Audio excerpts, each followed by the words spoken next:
if you have been wondering how things are in Florida, I am in Miami, Wynwood, and you're going to present how things are still going. There's still a lot of wind, and I have to say it feels wonderful for me that I'm still kind of like a tourist. It's my first month in Florida, in Miami. It was the first time that I experienced uh, this kind of weather. Let's see if maybe the sun is gonna be fine in the video. So yes, the wind is still a little strong, and I'll be very close to the screen because it might affect the quality of the sound. But I wanted to share a little bit of my experience, a little reflection of what's happening. As I said, it's my first month. It's the first time that I experienced this kind of weather, and I was in a way a little too relaxed. I have to say, this is my experience. And only until yesterday morning, I was like, maybe I should worry a little bit. Maybe I should watch the news. I don't watch news. And then, of course, I got in touch with my dad. He is a doctor and just a person that knows, understands how to prepare for an earthquake, for all kind of things. So yeah, I got all the information I needed, and we got the supplies and the things that, water and food and the things that we needed to prepare for this kind of situation. And during the day, I had a couple of interactions with people. I'm staying at a building, a very big building in Wynwood, and I wanted to spend some time here in the rooftop, in the swimming pool.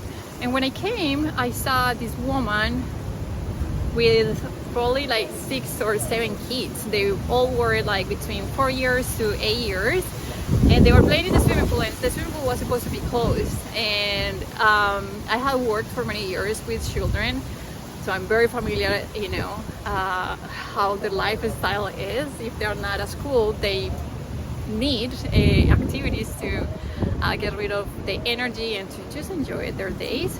So when I first saw her, I was like, oh God, it has to be super tough being with so many kids. You just one adult with so many kids, and yeah, I just started seeing the reality. For me, it was a totally different story. I'm still kind of like a tourist in Miami, so I was kind of like curious and in a way kind of excited to see how things are going to be like.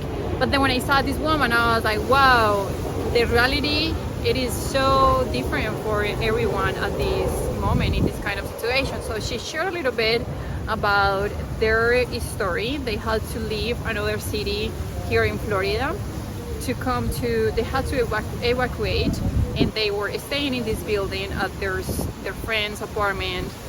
She mentioned that it was 9 adults total and 6 kids in a 3-bedroom apartment. It sounds a nightmare, to be honest. Everyone was working from home, and she also shared that it's been only 2 months for them since they moved to Florida. So they were also kind of new to Florida, and it was the first time that they had to experience a hurricane, and they had to leave their house, right, with kids. And I was like, God, like, and I want to say also, like, what she was describing, it sounds like kind of ideal situation. They had a friend where they could stay for a couple of days. But that, of course, in that situation, when I saw the kids and so many grown-ups, adults in one same place, I was like, I can only imagine how challenging these kind of situations can be for people that don't have another place to stay, that have kids, that have pets. So yeah, it was very touching seeing other realities. I think that's what I wanted to share with this experience. I'm not a fan of watching news. It really bothers me because most of the newspapers, people in that industry tend to be very dramatic, and there's this tone of of things just being too bad, and sometimes I feel like, well, everything is about perspective, right?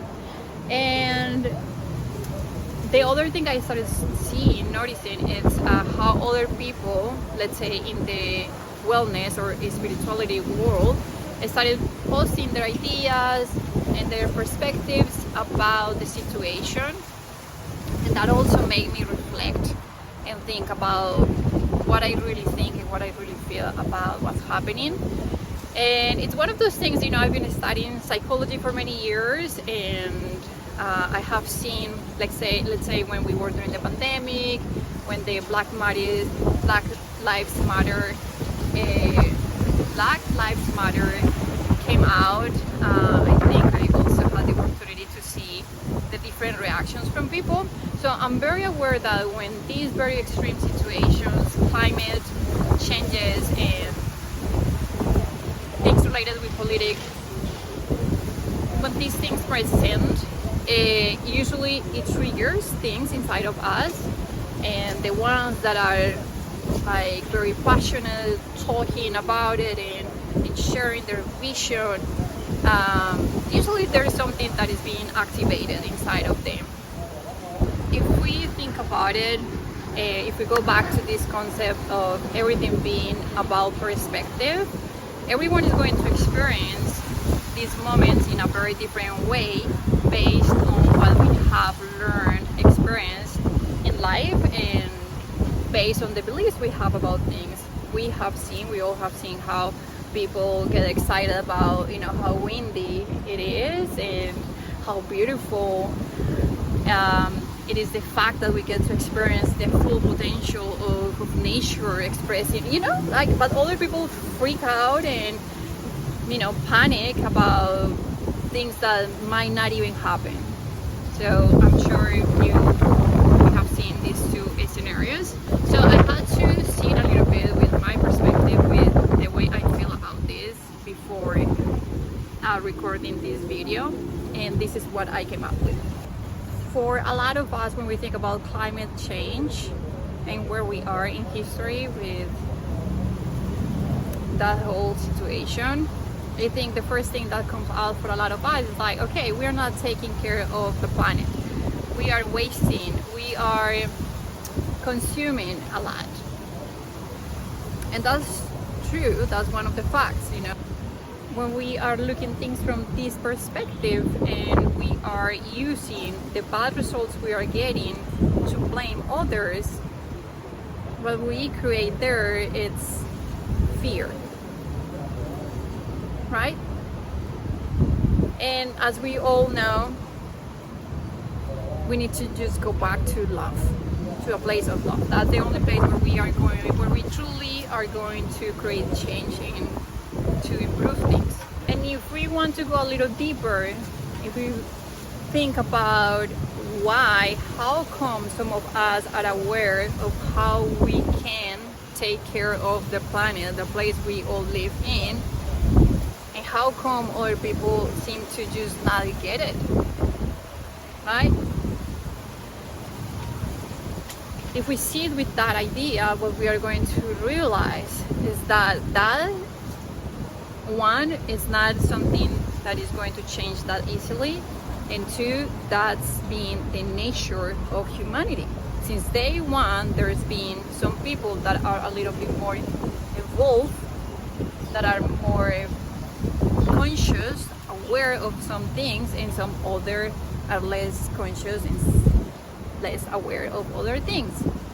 If we stay with this perspective that I'm sharing, I want to also share a personal experience that is not that related to the subject, but you're gonna see how we can combine both and have a more loving understanding and perspective of what's happening and what we could do to really help create change, and to hopefully enjoy the world, the planet we all love and we all want to live in a better way the rest of the days of our lives. So I've been focusing a lot in my personal life. I've been having a lot of reflections, interactions, moments around friendship and relationships in general. And I think I have done a lot of work myself about this subject, how to be in loving relationships with others and with myself. But as we all know, we are always evolving and learning, and I feel like I'm stepping into a next level, where I've been invited to go deeper in my friendships and relationships with others. And the one subject that has been very present these days is how can we fully accept others, no matter where they are in life, no matter how aware or conscious they are in certain subjects. Can I still love this person? Can I still enjoy my time with this person, knowing that they are not at the same level in all the areas in life as I am?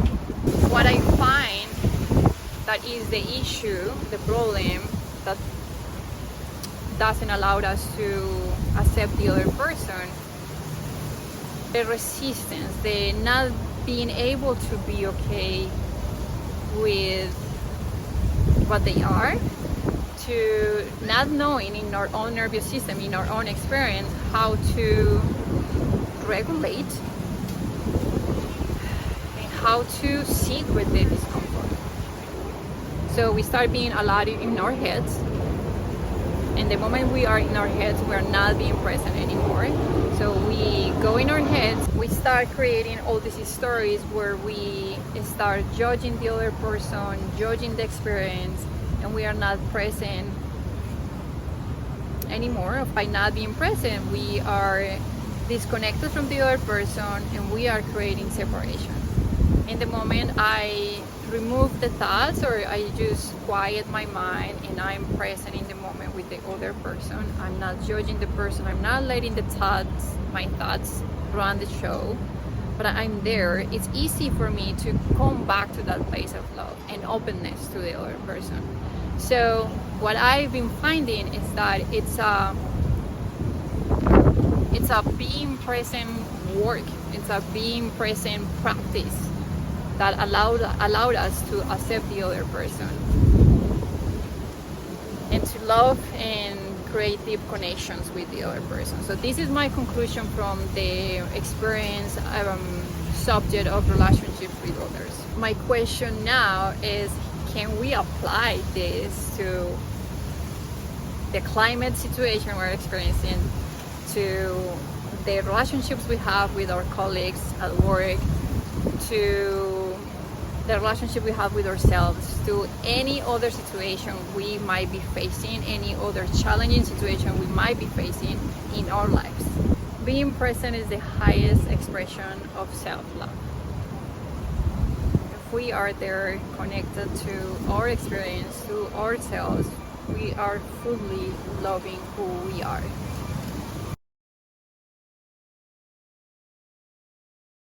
All the other situations that I was mentioning.